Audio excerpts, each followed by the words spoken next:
একাদশ ও দ্বাদশ শ্রেণীর সুপ্রিয় শিক্ষার্থীবৃন্দ, পৌরনীতি ও সুশাসন অনলাইন ক্লাসে তোমাদের স্বাগত জানাচ্ছি। আমি সাকিনা আহমেদ, প্রভাষক, রাষ্ট্রবিজ্ঞান বিভাগ, কর্ণফুলী সরকারি কলেজ, কাপ্তাই, রাঙামাটি, পার্বত্য জেলা।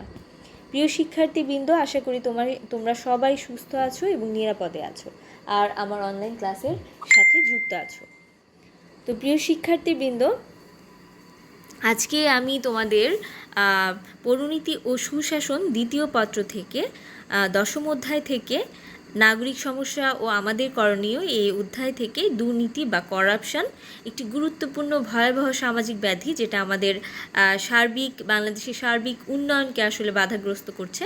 তো সেই বিষয়টা নিয়ে আমি আজকে আলোচনা করব। তো প্রিয় শিক্ষার্থীবৃন্দ, তোমরা আমার ক্লাসের সাথে অবশ্যই যুক্ত থাকবে আশা করি।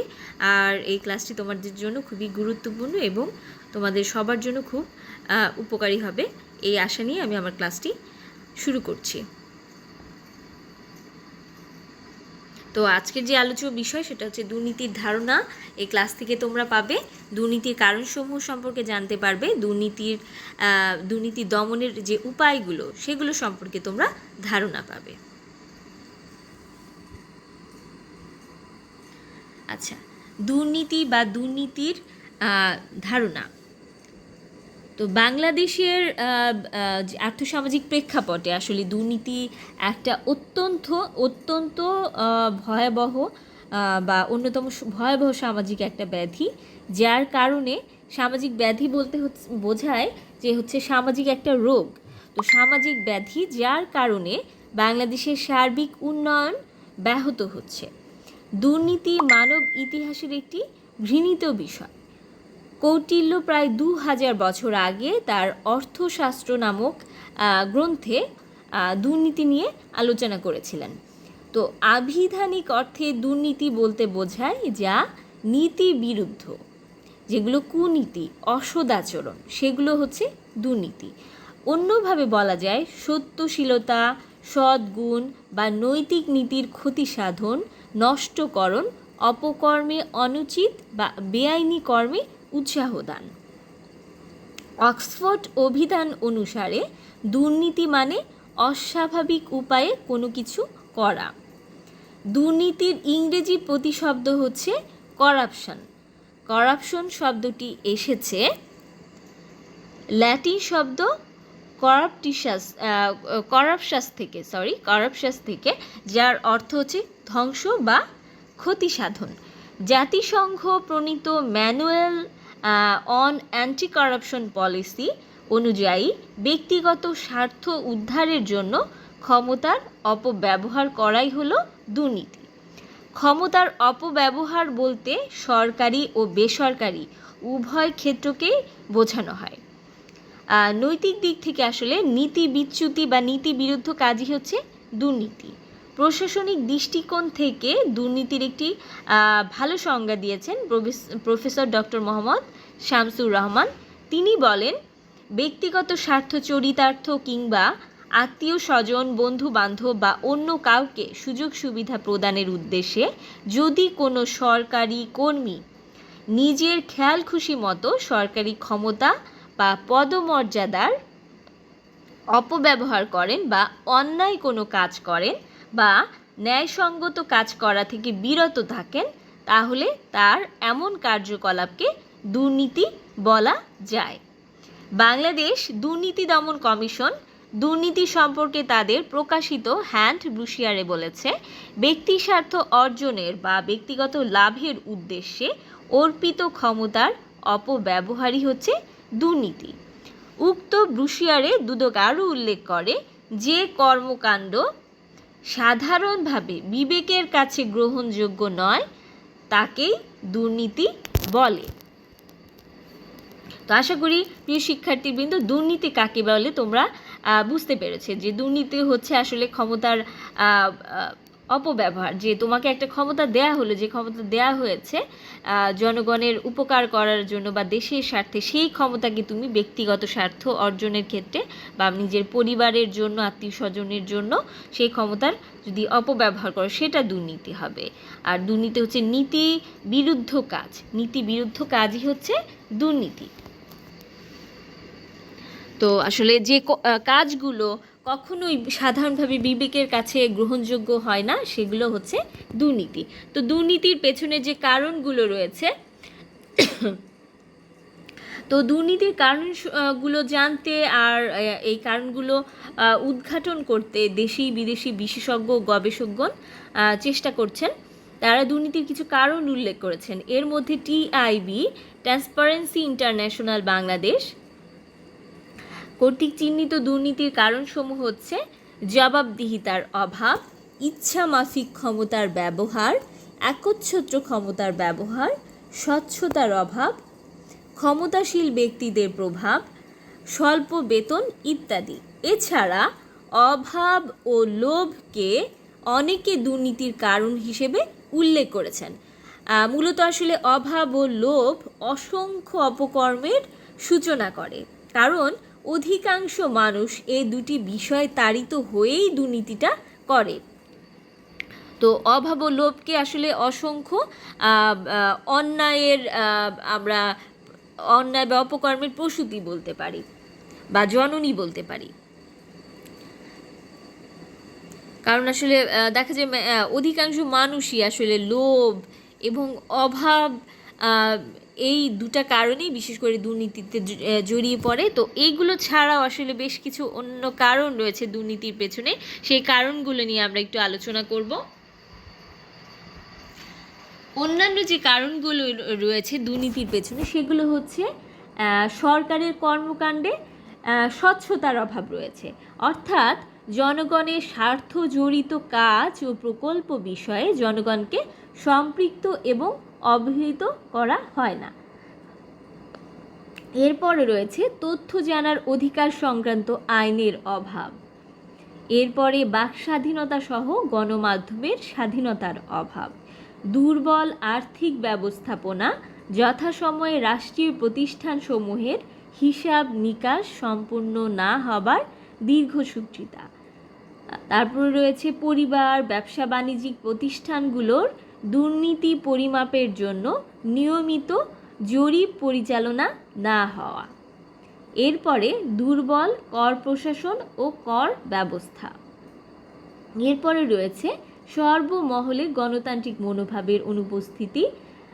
এরপরে রয়েছে সরকারি কর্মকাণ্ডের পর্যবেক্ষণ ও প্রতিবেদন প্রকাশের জন্য সুশীল সমাজ ও গবেষণাধর্মী সংস্থার অভাব, জাতীয় রাজনীতি সম্বন্ধে ভোটাধিকার প্রাপ্ত জনগণের অসচেতনতা। এরপর রয়েছে আইনের শাসনের অভাব।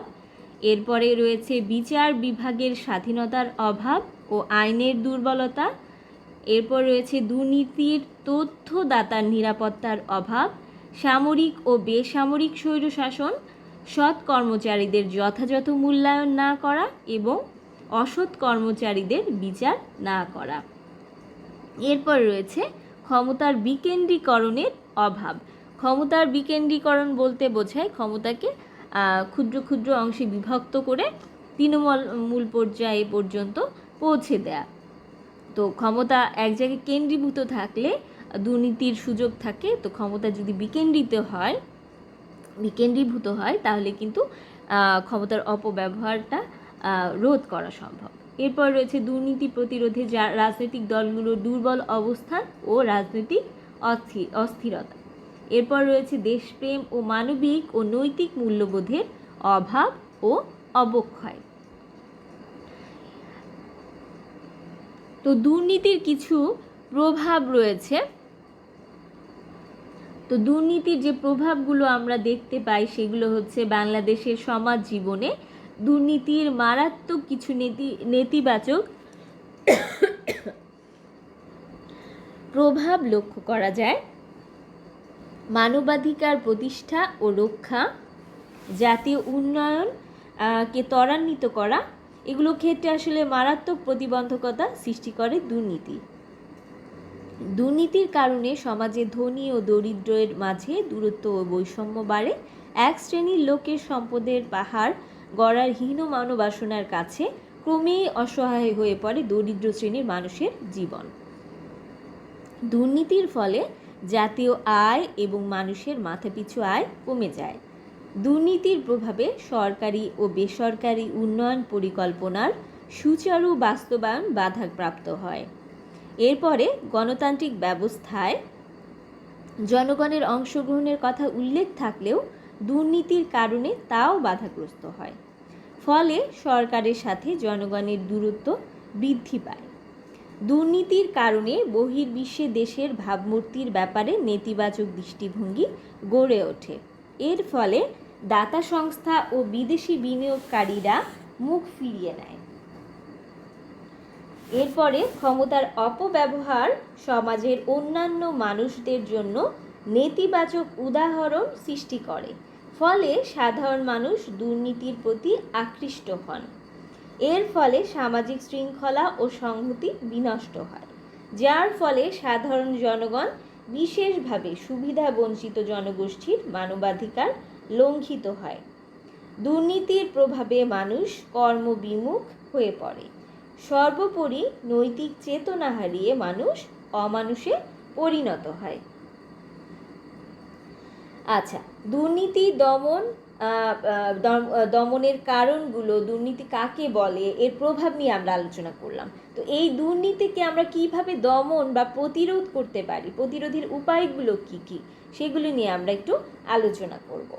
তো দুর্নীতি আসলে সমাজে বা সমাজের দেহে একটা ক্যান্সারের সমান, ক্যান্সারের সমতুল্য একটা সামাজিক ব্যাধি বা সামাজিক রোগ।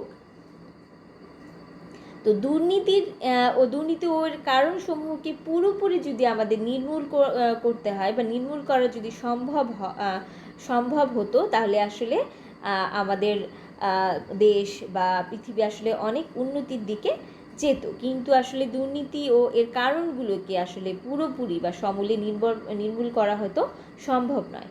তবে একে দমন বা প্রতিহত করার কিছু উপায় বা ব্যবস্থা আমরা আলোচনা করতে পারি। তো বাংলাদেশের প্রেক্ষিতে দুর্নীতি প্রতিরোধে যে সকল ব্যবস্থা গ্রহণ করা যায় সেগুলো হচ্ছে: দুর্নীতির বিচারের জন্য কঠোর আইন প্রণয়ন এবং তা কার্যকর করার জন্য প্রাতিষ্ঠানিক ব্যবস্থা নিশ্চিত করতে হবে। বাংলাদেশের দুর্নীতি দমন কমিশনকে শক্তিশালী ও রাজনৈতিক প্রভাব মুক্ত করতে হবে। দুর্নীতির বিচার দ্রুত নিষ্পত্তির জন্য বিশেষ আদালত স্থাপন করতে হবে। সরকারি ও বেসরকারি আমলাতন্ত্রের সব পর্যায়ে জবাবদিহিতা নিশ্চিত করতে হবে। 3. ক্ষমতার বিকেন্দ্রীকরণ ও তথ্য লাভের অধিকার সংক্রান্ত আইন প্রণয়ন এবং একে শক্তিশালী করতে হবে। 4. বাক স্বাধীনতা ও গণমাধ্যমের স্বাধীনতা নিশ্চিত করতে হবে। 5. আইনের শাসন প্রতিষ্ঠা করতে হবে। 6. বিচার বিভাগের স্বাধীনতা নিশ্চিত করতে হবে। 7. সরকারের প্রতিটি প্রতিষ্ঠানের আয় ব্যয়ের হিসাব নিকাশ নিয়মিতভাবে পরীক্ষা করতে হবে। 8. দায়িত্ব ও কর্তব্য পালনে সৎ ও নিষ্ঠাবান ব্যক্তি ও কর্মীদের পুরস্কৃত করে উৎসাহ দিতে হবে এবং যারা অসৎ দুর্নীতিবাজ তাদেরকে তিরস্কৃত করতে হবে, শাস্তি দিতে হবে, প্রয়োজনে কর্ম থেকে অপসারিত করতে হবে। 9. বেতনভুক্ত কর্মচারীদের যুক্তিযুক্ত বেতন ভাতা দিতে হবে। প্রশাসন ও জনসাধারণের মধ্যে প্রকৃত গণতন্ত্র তথা গণতান্ত্রিক চেতনা তৈরি করতে হবে, কারণ গণতন্ত্রেই মানুষের অধিকার ও স্বাধীনতা স্বীকৃত হয়। বিশেষ করে গণতান্ত্রিক সরকারই দায়িত্বশীল ও জবাবদিহিমূলক সরকার। 11. সরকারি প্রশাসনের নিয়োগ পদ্ধতি স্বচ্ছ ও নিরপেক্ষ হতে হবে, যাতে সৎ ও যোগ্য প্রার্থী নিয়োগ লাভের সুযোগ পায়। এরপরে আছে 12. সর্বস্তরে ই-গভর্নেন্স চালু করতে হবে। ই-গভর্নেন্স বা ইলেকট্রনিক শাসন ব্যবস্থা যদি সব জায়গায় বিরাজমান থাকে তাহলে কিন্তু দুর্নীতি নিয়ন্ত্রণ করা সম্ভব। 13. শিক্ষা ব্যবস্থার বিভিন্ন স্তরে নৈতিক শিক্ষা সম্পর্কে পাঠ পরিবর্ধিত ও আকর্ষণীয় করতে হবে এবং দুর্নীতি বিরোধী প্রচারণা অব্যাহত রাখতে হবে। বিভিন্ন ধর্মের দুর্নীতি বিরোধী যেসব নীতি কথা রয়েছে সেগুলো প্রচার করতে হবে। নৈতিক শিক্ষায় শিক্ষিত মানুষ কখনো কোনো অনৈতিক কাজে নিজেদেরকে সম্পৃক্ত করতে পারে না। 14. প্রতিটি রাজনৈতিক দলেরই দুর্নীতি বিরোধী কর্মসূচি ও অঙ্গীকার থাকতে হবে। 15 সর্বোপরি সমাজে সুশাসন প্রতিষ্ঠা করতে হবে, কারণ সুশাসনের অভাবে দুর্নীতি জন্ম নেয় এবং ক্রমশ বেড়ে যায়। তো প্রিয় শিক্ষার্থীবৃন্দ, তো আশা করি তোমরা আমার আজকের ক্লাসটি ফলো করেছো এবং এ থেকে তোমরা যথেষ্ট উপকৃত হবে। তো প্রিয় শিক্ষার্থীবৃন্দ, তোমরা আমার অনলাইন ক্লাসের সাথে সম্পৃক্ত থাকবে এবং সবাই সুস্থ থাকবে, নিরাপদে থাকবে, এই শুভ কামনা জানিয়ে আমি আমার আজকের ক্লাস এখানেই শেষ করছি। আর তোমাদের যদি ক্লাস সংক্রান্ত কোনো বিষয়ে কোনো জানার থাকে বা কোনো মন্তব্য থাকে, যদি কোনো প্রশ্ন থাকে, তোমরা অবশ্যই আমাকে কমেন্ট করে জানাবে। তো প্রিয় শিক্ষার্থীবৃন্দ, সবাইকে ধন্যবাদ, ভালো থাকবে সবাই।